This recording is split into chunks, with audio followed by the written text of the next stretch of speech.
So simulan na natin guys. So ayan guys, ilalagay na natin yung ATM natin kasi magwi-withdraw tayo.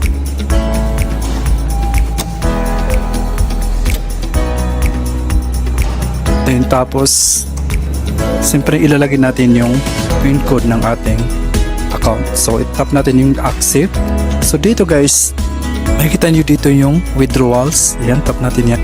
Kung makikita nyo yan, may nakalagay dito na 5 reals, 10 reals, and 20 reals. So pipili kayo dito guys kung ano yung gusto nyo i-withdraw, 5 reals ba o 10 reals or 20 reals. So ang pinili ko guys ay 5 reals. So mayroong ano dito guys, may limit guys yung pwede mong i-withdraw sa 5 real. Meron 90, 100, 110, 50, 60, 70, 80. So ang pipiliin natin dito guys ay 100 reals. So itap natin yan guys. Yan. So processing pa guys.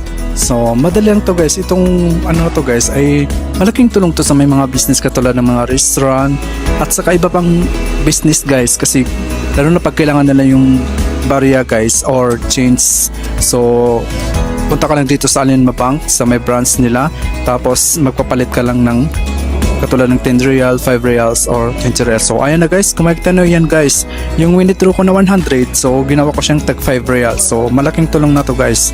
So ito naman guys, try natin guys yung tag 10 reals. So pagkatapos kong ilagay yung ATM card ko, so siyempre maglalagay naman ulit tayo ng PIN code. Tapos itap na natin yung accept. Yan.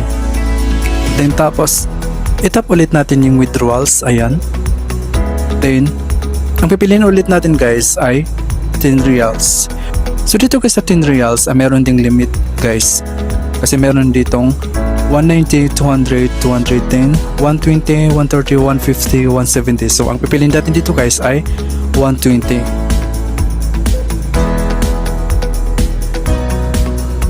So ito guys, processing pa guys. Alam guys, kaya pala dito pumupunta yung yung boss namin, kasi pag kailangan namin ng barya dito siya pumupunta guys. So ngayon ko lang nalaman. So ayun na guys, kung makikita nyo guys, ayan yung withdraw ko na 120, so ginawa ko siyang 10 reals. Diba guys, malaking tulong na to guys sa may mga business guys, lalo na pag kailangan nila yung pangpapalit sa pera or change